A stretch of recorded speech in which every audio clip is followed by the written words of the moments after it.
Oke, kita langsung menuju ke Bang Mardhani. Bang Mardhani, tadi Mas Hensat menyampaikan nih bahwa usulan nama dari kader PKS untuk diusung di Pilgub Jakarta sebagai strategi politik dari PKS untuk menaikkan nilai tawar atau bargaining power lah untuk PKS di antara partai koalisi. Betul nggak itu, Bang Mardhani? Ya, tentu namanya politik adalah upaya efektif dan cerdas untuk mendapatkan kepercayaan dari publik ya. Bang Hensat bisa jadi punya pandangan seperti itu dan itulah yang terjadi selama ini. Tapi kami di PKS memang menyadari ada satu hal bahwa buat PKS yang utama itu bukan kekuasaan, tapi yang utama adalah bagaimana nilai-nilai Islam yang moderat, rahmatan lil alamin bisa diwujudkan, dan itu salah satu yang teman-teman kader inginkan. Ayo buktikan bahwa PKS memang partai kader, ada yang dimajukan, dan Pak Sohibul Iman dengan segala kapasitasnya, integritasnya, kualitas dan pengalamannya adalah salah satu yang sangat kami hormati, yang sangat kami kasihi, sayangi, sehingga ketika nama ini diajukan itu bukan cuma buat DKI memberi semangat, tapi seluruh pilkada di kader PKS di seluruh Indonesia menjadi punya semangat tambahan bahwa memang kita menginginkan kader-kader ini maju, begitu. Baik, ketika kita lihat salah satu dari target maju di Pilgub ini adalah kemenangan gitu. Ketika memajukan nama Sohibul Iman ini seperti apa, Bang Mardhani? Karena kan kalau kita lihat juga harus ada wakil yang kuat. Ada nama yang santer terdengar adalah Kaesang misalnya. Kita mendengar Sohibul Kaesang gitu. Atau ada nama lain yang ingin dimajukan untuk mendongkrak Pak Sohibul Iman ini? Ketika belum ada pendaftaran, maka semua nama akan berseliweran. Tapi ketika sudah harus mendaftar, syarat 20% itu menjadi mandatori. Ketika 20% satu orang yang sangat kuat top of mind-nya pun tapi tidak dapat 20%, belum tentu bisa mendaftarkan diri. Nah, dengan kasus 20% ini nanti pelan-pelan tuh akan terurai mana sih sebetulnya yang diajukan. Walaupun saya juga secara realistis melihat skenario Bang Hensat bahwa cuma akan ada 2 calon, calon istana versus non istana, itu sangat masuk akal. Oke, baik, Bang Mardhani, singkat mungkin ya Bang Mardhani, gini. Tadi kan kita bahas soal hubungan antara PKS dengan Anies Baswedan ya. Tidak dijelaskan secara spesifik sih, soal Bang Mardhani menyampaikan ya akan membuka peluang atau tidak. Tapi kita ingin tahu hubungan antara PKS dan juga Mas Anies ini sebenarnya gimana? Karena kan info yang kami dapatkan itu kan waktu di Pilkada Jakarta 2017 kan waktu itu Mas Anies dan juga Mas Sandi diusung oleh Gerindra dan juga PKS. Tapi kursi dari Wagub itu kan awalnya diisi oleh Mas Sandi naik menteri, harusnya kan itu posisi yang diinginkan oleh PKS. Tapi terus kemudian Gerindra yang mengambil posisi itu. Itu benar nggak?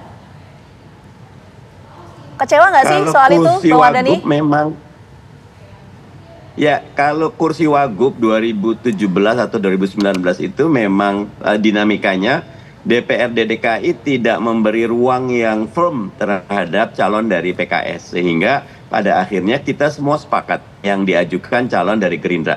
PKS juga sepakat saat itu mencalonkan Gerindra. Jadi nggak ada hubungan yang buruk. Sama Mas Anies Baswedan hubungannya baik, harmonis, bahkan 5 tahun ini sangat produktif dan kolaboratif. Dan ketika kita mengajukan Sohibul Iman juga Mas Anies sangat memahami. Ya, tapi PKS menginginkan posisi kursi Wagub itu nggak sebetulnya?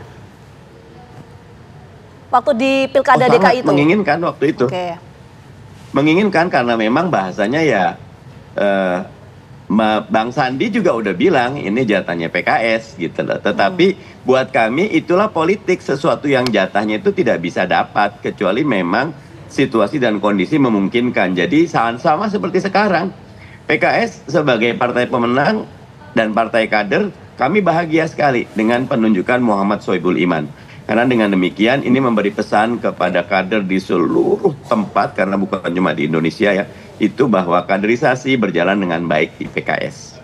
Baik, kita ke Bang Masinton. Bang Masinton kan tadi jelas ya, Bang Mardhani bilang bahwa Sohibul Iman ini ditargetkan untuk menjadi calon gubernur DKI Jakarta. Lalu bagaimana koalisi dengan PKS nantinya ketika memang sudah ditutup bahwa Sohibul Iman ini ya calon gubernur Jakarta? Iya, tentu kami kan harus membangun komunikasi ya dengan partai-partai politik lainnya. Terutama tadi kalau sudah yang pasti mengumumkan nama Pak Anies itu ada PKB, ya. Nah tentu kami akan jajakin komunikasi itu. Begitupun dengan partai politik lainnya juga tidak tertutup kemungkinan juga dengan teman-teman di PKS. Tapi ini kan kita masih dalam proses penjaringan dan penyaringan ya, proses penyaringan nama-nama yang siapa yang kira-kira menguat dikehendaki oleh warga Jakarta. Maka itu nanti yang akan kami komunikasikan ke partai-partai politik lainnya. Ya. Seperti itu. Oke, meskipun yang dikehendaki rakyat seperti apa, tapi kan partai politik yang punya tiket bisa mengusung. Rakyat kan ini kan disodorkan atas pilihan yang sudah ada. Tapi begini Bang Masinton, artinya dari berbagai macam partai politik koalisi di Pilgub Jakarta, apakah sikap politik dari PKS yang memiliki kursi terbanyak di Jakarta ini akan menjadi prioritas pertimbangan dari PDI Perjuangan untuk mengambil sikap? Ya tentu pilkada ini kan pertama selain tadi persyaratan partai politik ya juga kan nanti yang dipilih itu kan juga figur. Nah maka nama-nama yang ada di dalam di dalam kota ini kami yang diajukan oleh kader-kader PDI Perjuangan Jakarta itu dulu nanti yang akan kami jajaki gitu. Nah, kemudian komunikasi partai politik ya tentu terhadap seluruh partai politik kita akan bangun komunikasi termasuk dengan teman-teman PKS tentunya. Baik, kita menuju ke Bang Hensat. Bang Hensat, tadi Anda mengatakan dari statement Anda bahwa prediksinya di Pilkada Jakarta ini hanya akan ada 2 pasangan calon saja. Ya. Nah, boleh dijelaskan Bang, ini menarik. Ya, karena demokrasinya ini bukan demokrasi yang biasa-biasa aja. Ini demokrasi siasat yang saya sebutnya kan. Sehingga calon mencalonkan ini penuh dengan intrik-intrik politik dengan kondisi yang ada saat ini. Misalnya, PDI Perjuangan dengan Jokowi itu pasti akan berhadapan-hadapan kan. Ya. Selebihnya itu kan nggak ada lagi gitu. Pak Jokowi bersama Pak Prabowo. Sementara PDI Perjuangan bisa bersama PKS. Jadi, dan kemudian nggak ada yang malas juga gitu partai politik bersama PDI Perjuangan bila kemudian kekuasaan harus berhadapan-hadapan dengan PDI Perjuangan gitu. Buat apa buat mereka, apalagi yang awal-awal sudah masuk ke KIM gitu. Ngapain lagi bersama PDI Perjuangan, maka yang ada nih hanya tinggal PKS gitu. Nah sekarang Mas Anies misalnya, apakah Mas Anies akan diperbolehkan maju oleh rezim, sementara nanti dia di 2029 tentunya akan menjadi lawan potensial. Saya nggak ketemu tuh alasannya, kenapa Mas Anies harus diberikan tiket, harus hidup kartunya. Nah makanya kalau kemudian saat ini PKS mencalonkan Sohibul Iman, ya, ini mungkin menawarnya adalah bagaimana PDI Perjuangan dan PKS ini bisa menyusun pasangan yang diterima oleh kedua belah pihak gitu. Nah kemudian Anies Baswedan kartunya sudah pasti mati atau belum? Belum tentu juga gitu. Karena ada kemungkinan misalnya ada komunikasi politik yang dilakukan antara Anies Baswedan dengan rezim gitu. Apapun itu jadinya, kan bisa saja terjadi. Tapi memang kondisinya adalah rezim tidak mungkin bicara dengan PDI Perjuangan. Rezim yang paling bisa diajak bicara itu adalah PKS. Nah nanti gimana kalau PDI Perjuangannya sendirian? Dia bisa nyalon nggak? Nggak bisa nyalon. Atau memang itu jangan-jangan keinginan rezim bahwa PDI Perjuangan tidak bisa mencalonkan calonnya karena akan mengganggu nantinya kan. Nah kalau sekarang PKS sudah sendirian plus rezim, apakah mungkin nanti ada Jakarta akan ada kota kosong? Mungkin juga. Atau apakah ada calon-calon boneka lain? Ya mungkin juga gitu. Begini, kan kalau kita lihat tadi Bang Hensat menyebut ada PDIP dan PKS. PKB yang mendukung Anies kemana jadinya? PKB itu bisa saja maju, cuma menurut saya ini hitungannya bonus saja. Karena PKB pusatnya kan bersama dengan KIM sudah. Nasdem pusatnya juga sudah bersama KIM. Yang mendeklarasikan mendukung Anies itu levelnya Jakarta. Sama, PKS Jakarta juga bilangnya Mas Anies. Cuma kan keputusan dari DPP-nya adalah sosok Sohibul Iman. Dan Sohibul Iman ini bukan orang baru loh di Jakarta. Jadi dia jadi rektor Paramadina, ketua DPR juga. Jadi sebetulnya, nah ini perlu saya garis bawahi. Ada yang mengatakan bisa apa PKS tanpa Anies Baswedan? Jangan salah.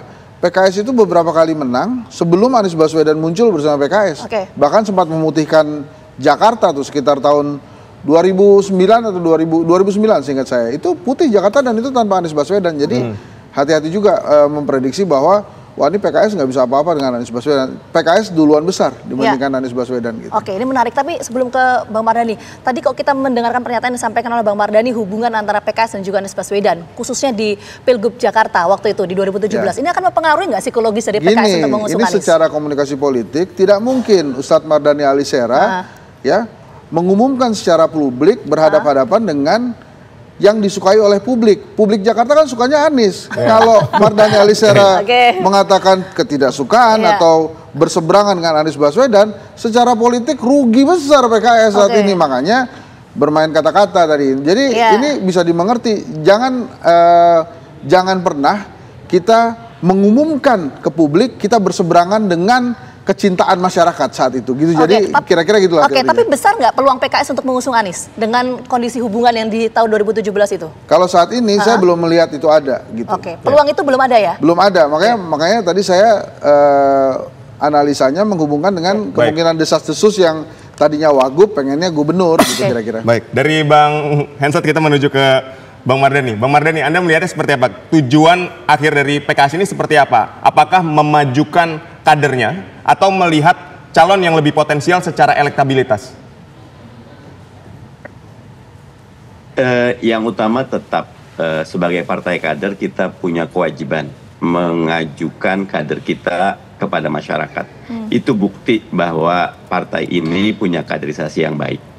Bahwa mungkin belum top of mind, elektabilitas, kami yakin dengan akar rumput PKS yang matur nuwun Mas Hensat ya, kita sudah menang di 2004, sekarang menang lagi di 2024 dan tahun periode lalu PDI yang menang kita nomor 3 gitu loh. Tetap saja PKS saat ini kita menang di Jakarta Timur, Jakarta Selatan, Jakarta Pusat. Saya selalu godain Bang Masinton nih, PDIP itu menangnya di Jakarta Barat dan Jakarta Utara gitu loh. Jadi kalau PKS PDIP gabung itu 5 itu dominan. Tetapi saya setuju Bang Masinton bahwa figur itu menentukan. Tetapi sampai how low can you go? Sampai kapan kita ingin membangun figur?